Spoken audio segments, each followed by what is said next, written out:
Hey guys, welcome. Welcome back. Good to see you guys. Yes. Thanks for joining us. Thank you. We thought we'd park outside in a park for a change. I see what you did there. Thank you. I have a joke. You want to hear my joke? Please tell me your joke. I'm sitting on the edge of my seat. Look, literally, I'm sitting on the edge of my seat. Okay. All right. How do celebrities keep themselves cool?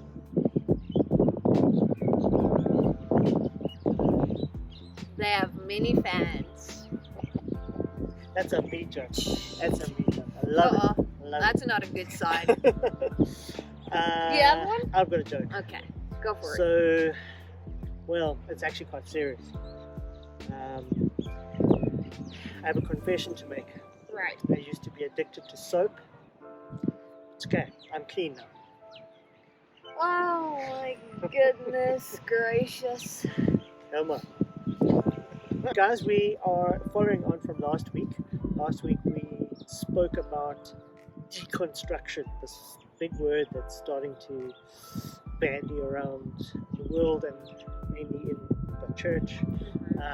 You may or may not have heard it yet, but you certainly will in the next while, because people are deconstructing everywhere.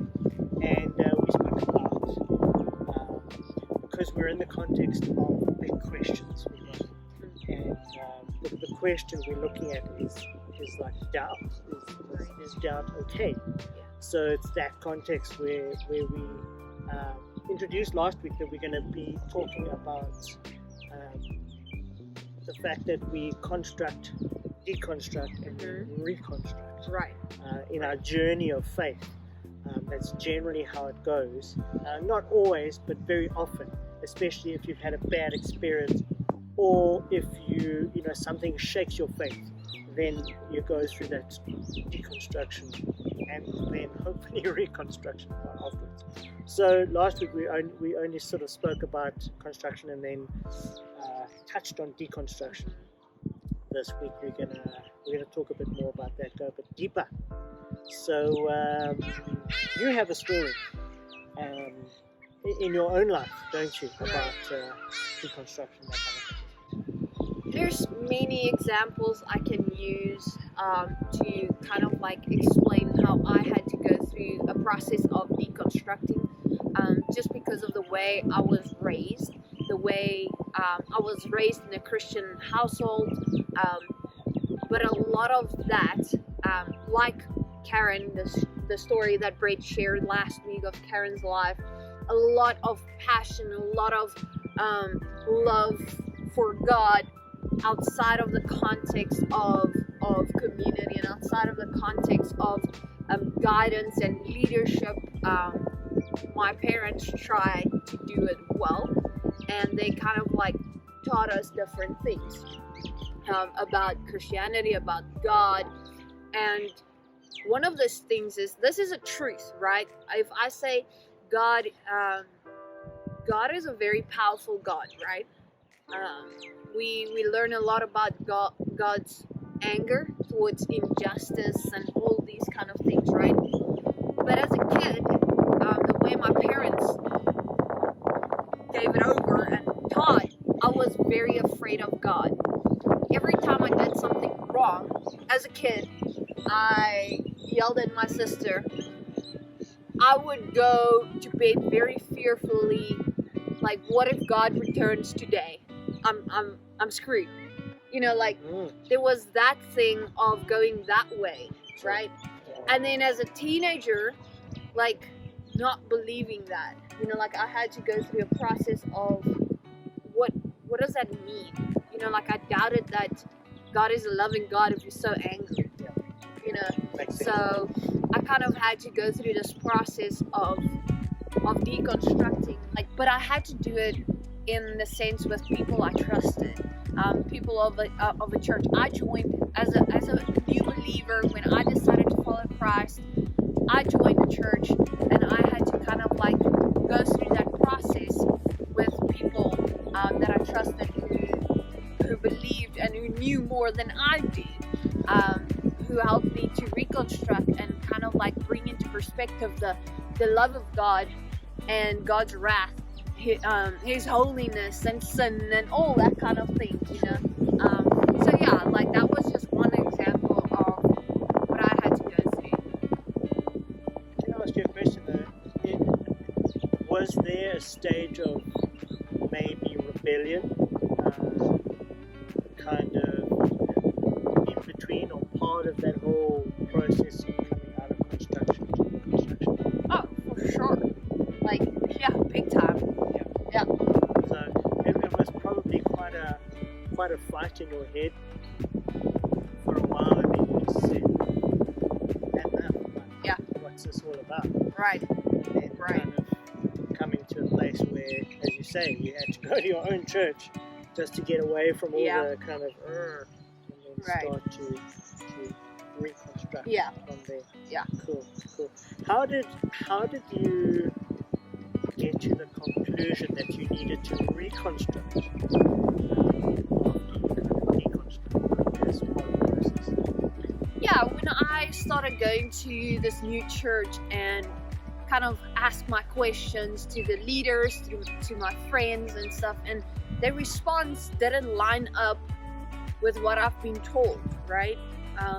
Then I wrestled through that. That's when the rebellion and everything started happening, and the wrestle happened.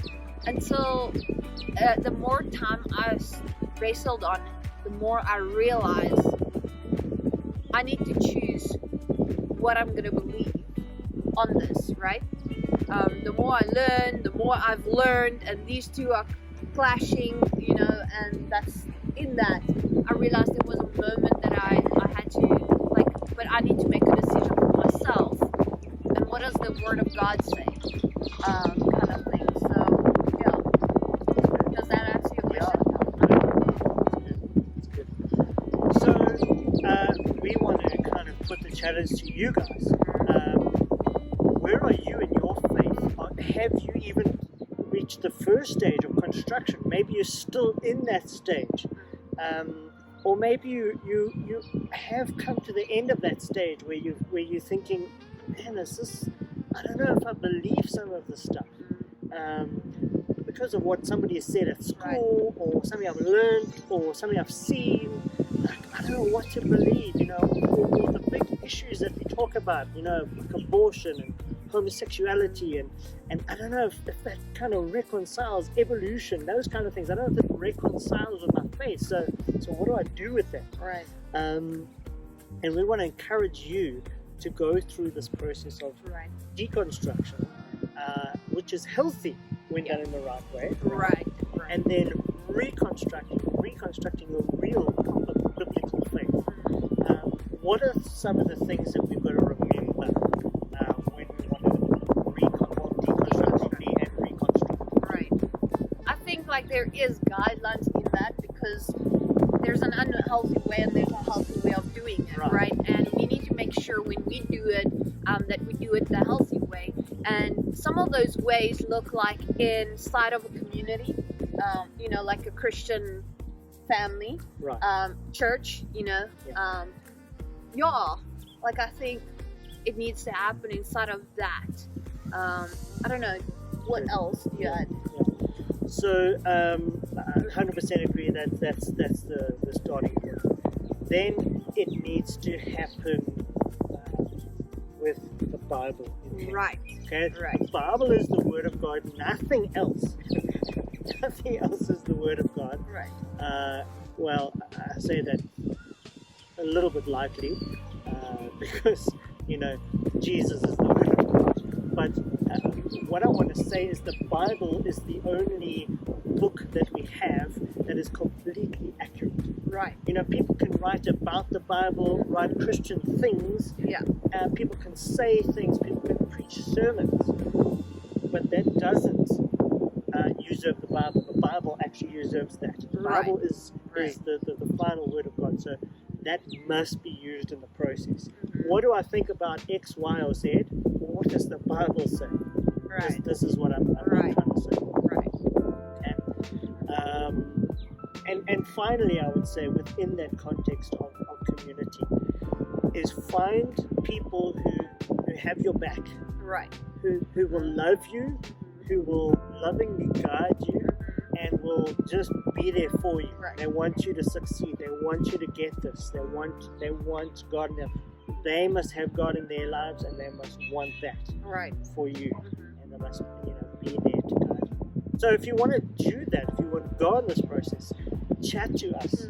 Chat to your parents. Guys, be open and honest about this. Maybe you're afraid to tell your parents straight away, and that's fine. We can help you with that. Right.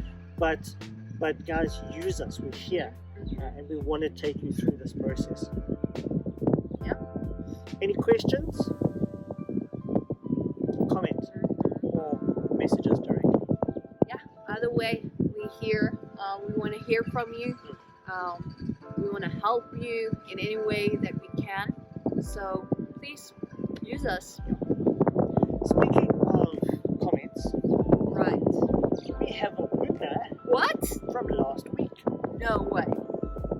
As true as Bob. As true as Bob. Yeah. Okay. So, Junior was the first to comment, Right. but of course he's a leader, so he's very smart Right. and he's good at maths, Right. but he doesn't count. Oh my goodness. So, Shout out to you, Junior. thanks for Not counting. and not counting. But that means the winner is. This is the winner. Drum roll. Me running drum. Sorry. The winner is Anthony. Woohoo! Come on, Go, Anthony. you Greek legend, you. Congratulations. You will have the prize coming your way shortly. Thanks for commenting. Yeah. And guys, please comment. We may feel generous again this week and want to just dish out some prizes. So Feeling comment, like, follow Share. us, share, all those things. Cool, guys. Until next week. Until next week, we'll continue on this topic. Till next week.